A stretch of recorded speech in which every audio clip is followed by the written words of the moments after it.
For what angle of incidence the reflected ray retraces the incident ray? थोड़ा अगर ध्यान से देखेंगे कि अगर कोई मिरर ऐसा है और कोई इंसिडेंट रे ऐसे आ रहा है तो वो तो ऐसे चले जाएगा, it is not repeating the same path. लेकिन कोई रे अगर ऐसे आएगा तो वो वहीं से ही वापस आएगा उसी रास्ते में। सो आंसर क्या हो गया?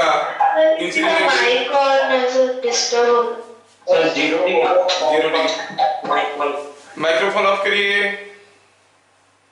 हाँ, तो आंसर क्या हो गया? For what angle of incidence? 0। ऐसे जाएगा तो ऐसे वापस आएगा। क्वेश्चन नंबर 2 में ये मिरर को नीचे रखा गया है, मिनिमम हाइट पूछा होता, थोड़ा उठा के रखते तो ये 6 मीटर का है, ये 3 मीटर का बन जाता। अब क्या है, यहाँ का जो फोटो है, यहाँ का भी जो फोटो है, हेलो हेलो,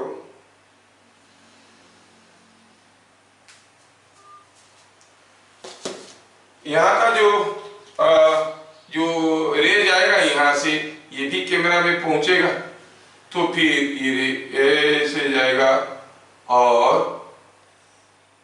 ये रे ऐसे जाएगा और ऐसे आएगा, तभी जाके कैमरा में पहुंचेगा। इसका मतलब इसके ऊपर का और मिरर नहीं चाहिए।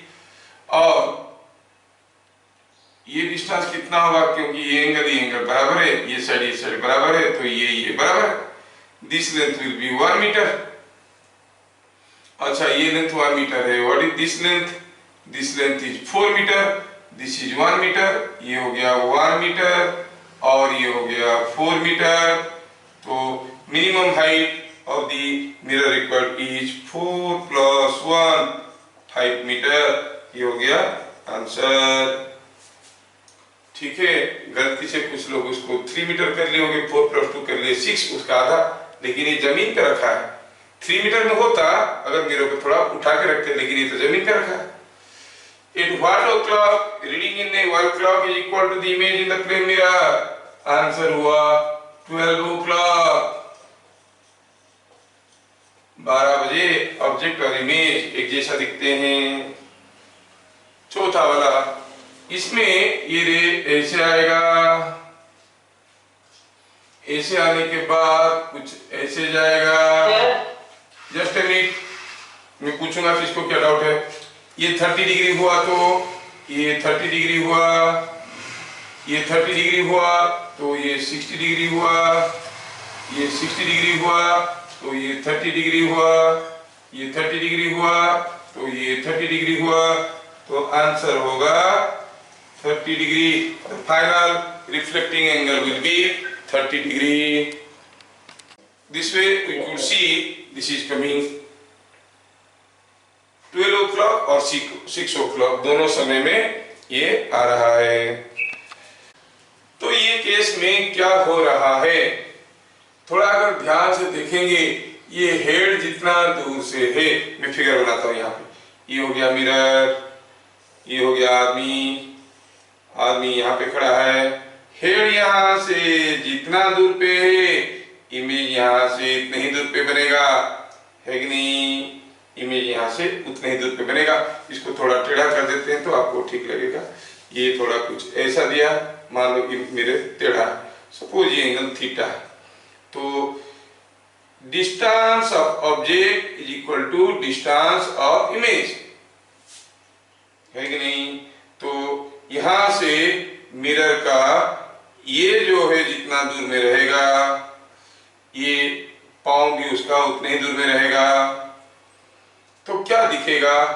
और ये जो फ्लोर है, फ्लोर कैसे दिखेगा? ये फ्लोर ऐसा है तो ये फ्लोर भी तो कुछ ऐसा ही दिखेगा, तो ऑब्जेक्ट दिखेगा ये। This is the height of, this is the image seen here.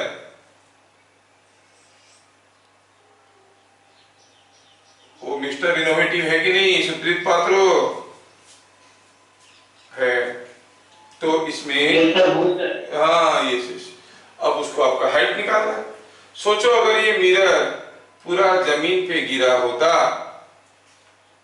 पूरा जमीन पे गिरा होता तो इमेज भी तो फ्लैट दिखता, उसका हाइट क्या दिखता, 0। तो आपको निकालना है what is the height of this mirror, मतलब आपको क्या दिखना है, हाइट कैसे देखते हो आप, जमीन से देखते हो, so you will see this height. ये हाइट कितना होगा, सोचो सोचो, ये सी थीटा है, ये थीटा है, ये अगर हम कहेंगे कि 2 मीटर का है तो ये भी तो 2 मीटर का है, we are interested about the height.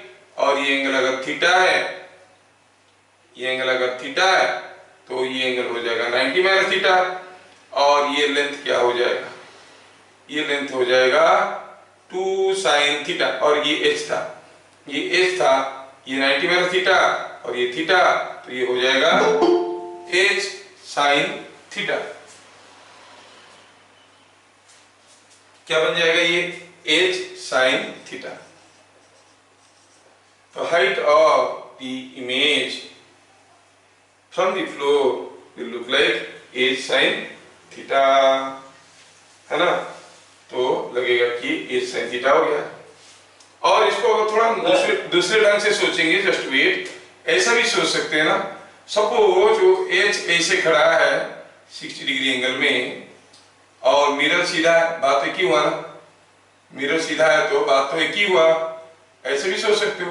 तो इमेज क्या दिखेगा, इमेज भी तो ऐसे दिखेगा, ये अगर 60 डिग्री है आप ऐसे सोच सकते हो विथ रिस्पेक्ट टू ये 60 डिग्री कर रहा है तो इसको इधर करो 60 डिग्री, इसको सीधा रखो, या फिर इसको सीधा रखो, इसको इधर को 60 डिग्री करो, बात एक ही है।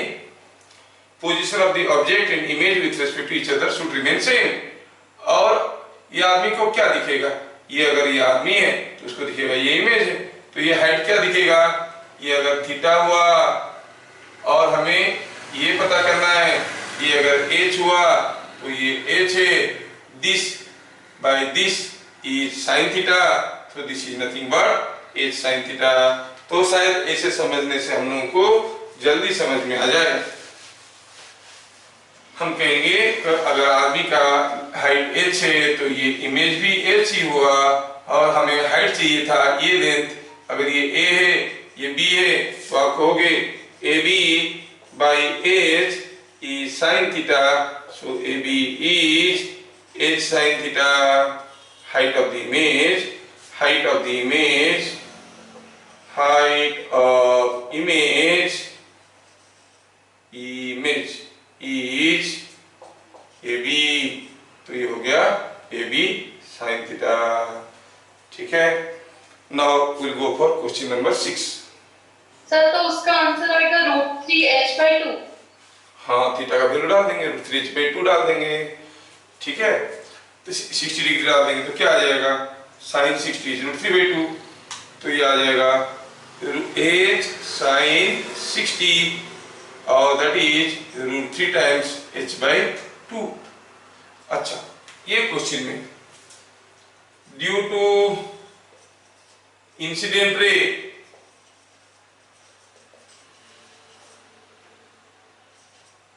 The reflected ray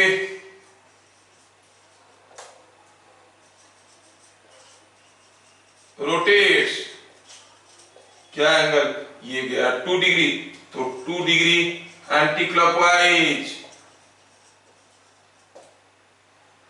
due to mirror deflection in reflected ray rotates, reflected ray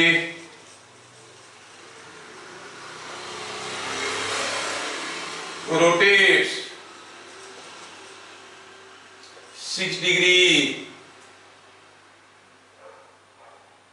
anti clockwise, क्योंकि मिरर जैसे जाता है रिफ्लेक्टेड ऐसे ही रिफ्लेक्ट करता है एंटी क्लॉकवाइज। तो क्या मिला, टोटल डिफ्लेक्शन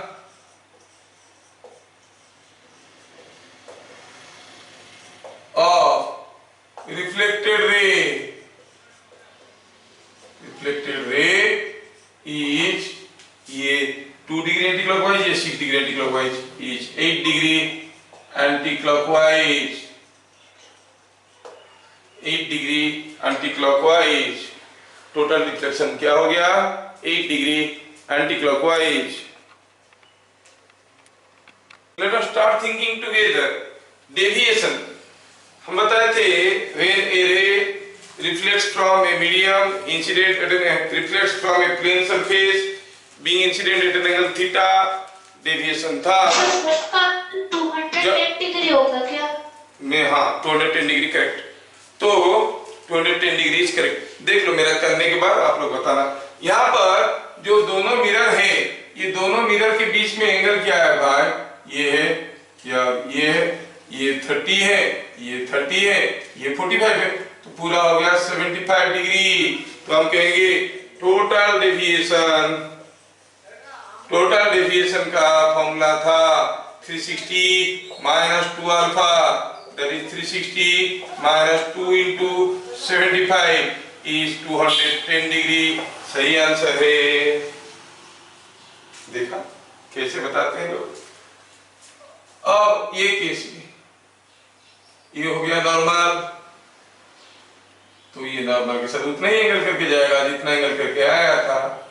अगर ये नॉर्मल है तो ये सीधा आ रहा है, ये 30 है, ये एंगल 30 है तो ये 30 है, ये 60 है तो ये 60 है, ये एंगल हो गया 60 डिग्री। सिमिलर ये रह गया इधर, जो कि वर्टिकल के साथ क्या एंगल करेगा? 120 डिग्री। फिगर बनाने में मैं थोड़ा गड़बड़ किया हूं। ये अगर ये एंगल 30 है, this angle is 30, this angle will be 30, this angle is 30, this angle is 60, तो फिगर कैसे बनेगा? फिगर कुछ ऐसा बनेगा, है कि नहीं? क्योंकि ये एंगल है 60 डिग्री, ये एंगल है 60 डिग्री। सिमिलरली यहाँ पर भी ऐसे बनेगा। अब ये दोनों रे के बीच में एंगल देखना है। ये ऐसे आ रहा है, यहाँ पर भी ऐसे आ रहा है, और ये 60 है, ये 60 है, ये वर्टिकल के साथ 120 कर रहा है, तो ये एंगल कितना है? ये एंगल कितना है? 60। तो instead of destroying this figure, let me draw another figure so that you can clearly see. ये हुआ एक पैरेलल रे, ये हुआ दो मिरर जो कि हर एक 30 डिग्री कर रहे हैं एंगल। ये आया ऐसे और दूसरे वाला आया ऐसे, और दिया है कि ये एंगल 30 डिग्री है तो ये एंगल भी 30 डिग्री है। ये ऐसे आया और ये नॉर्मल है, नॉर्मल मतलब this is perpendicular to this. ये अगर 30 डिग्री आया तो ये एंगल आया 60 डिग्री, तो ये इसके साथ 60 डिग्री करते हुए इधर चले जाएगा। तो 60 डिग्री ठीक से दिख नहीं रहा है, इसलिए थोड़ा क्लियर नहीं हो रहा है। चलो मानते हैं कि ये 60 डिग्री, तो ये भी आएगा 60 डिग्री करके इधर। ये हुआ एक रिफ्लेक्टेड रे। सिमिलरली यहाँ पर ये एंगल होगा 60 डिग्री, तो ये इधर जाएगा मेकिंग 60 डिग्री। अब थोड़ा देखिए, ये रे जो रिफ्लेक्टेड रे ये 60 डिग्री है, तो ये एंगल 30 है, ये 60 है, ये 60 है, मतलब ये वर्टिकल के साथ 60 डिग्री कर रहा है। रे 1 रिफ्लेक्टेड रे 2 वर्टिकल के साथ ये लाइन के साथ 120 डिग्री कर रहा है ऐसे। ये वाला है ये ऐसे ही कर रहा है 120 डिग्री। तो इन दोनों के बीच में एंगल क्या हो गया भाई? 120 डिग्री। सो ये रे 1 था, ये रे 2 था, so the angle between the reflected rays will be 120 degree।